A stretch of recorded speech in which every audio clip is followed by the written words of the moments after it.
Have you ever just stood at the bottom of a skyscraper, looked all the way up and just thought, how? How is that even possible? Well, today, we're going to pull back the curtain on the hidden science that holds our entire world together. We're talking about the invisible forces that engineers have to battle and balance every single day. I mean, think about it. You've got One World Trade Center just piercing the sky in New York. Or get this, the Tianjin Eye in China. That's a massive Ferris wheel built right on top of a bridge. These aren't just buildings, they're masterpieces of balance. They're all governed by a set of rules that are totally invisible. So, what is this hidden science?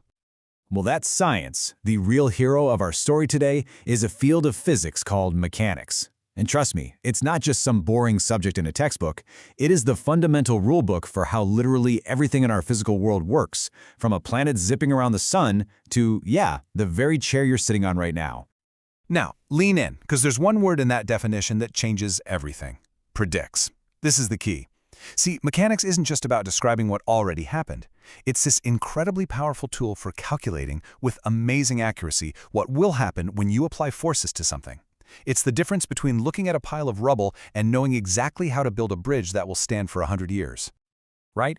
And that incredible predictive power, it's not coming from guesswork or magic. It all works because mechanics is a deductive science. This means engineers aren't just, winging it. They start with a handful of core, unbreakable principles, kind of like rules in a game, and they build all their complex designs up from that super solid foundation. Okay, so how do engineers actually use this rulebook? Well, the first big way they break it down is into two main areas, statics and dynamics. You can pretty much think of them as the two sides of a coin, the two fundamental states for any object in the universe. Statics is all about the stuff that doesn't move. It's the science that makes sure a bridge stays put when cars drive over it. Dynamics, on the other hand, is the complete opposite. It's all about motion.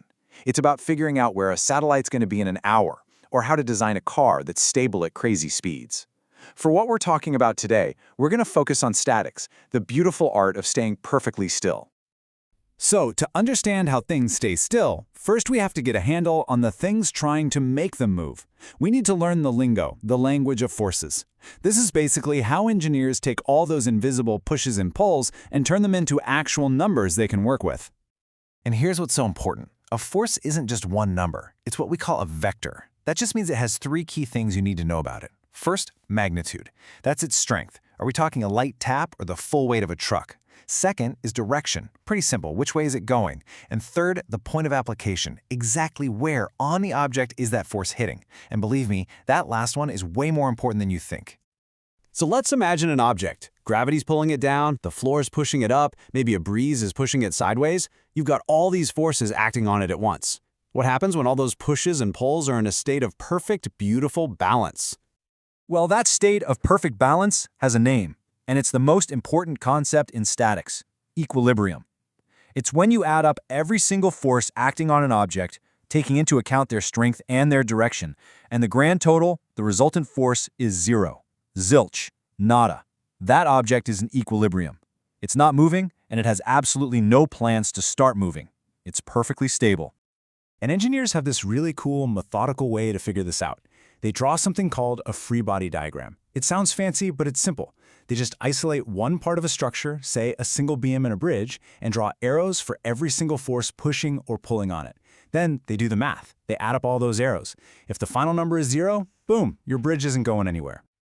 Okay, but here comes the plot twist. Remember that third property of a force I said was super important, the point of application? Well, it turns out that if you have two equal and opposite forces, they don't always cancel out. If they're not pushing on the exact same spot, they don't create balance. They create a twist. Just think about using a lug wrench to change a flat tire. You're pushing down with one hand and pulling up with the other, right? The forces are equal and they're opposite. But the lug nut doesn't just sit there, it turns.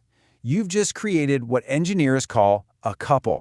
So yeah, a couple is the official technical term for this twisting action. It's this very specific situation where you have two forces that are equal in strength, going in opposite directions, but they're acting on parallel lines. So instead of just canceling each other out and creating equilibrium, they team up to create pure rotation. All right, so let's put it all together. We've got our basic building blocks now. We have forces, we have the state of perfect balance called equilibrium, and we have the twisting action of couples. So how do engineers take these few simple ideas and build the entire complex world that we see all around us? It really all comes back to these basics. The principle of equilibrium? That's the reason skyscrapers don't just fall over in the wind. The detailed analysis of forces as vectors? That's how an airplane wing is shaped to create lift. And understanding couples? That's how you design everything from a simple wrench to the gigantic rotating mechanics of that Tianjin-I Ferris wheel. At the end of the day, this isn't just math for the sake of math. There's a great quote that says the whole point is to explain and predict physical phenomena to create the foundations for engineering applications. Basically, it's about understanding the rules of the universe so we can safely and reliably build amazing things within it. So the next time you're looking at a giant crane or you're driving across a huge suspension bridge, just remember what you're really looking at. You're witnessing this silent, invisible war of forces. Tension, compression, twists, and turns, all being held in a state of perfect, calculated equilibrium. And let's bring this right home. Think about the chair you're in right this second. Your weight is a force pushing straight down. The legs of the chair are a force pushing straight up. Can you picture those arrows? Can you see that invisible science holding you up? It's pretty cool, right? Once you learn the language of forces, you really do start to see it everywhere.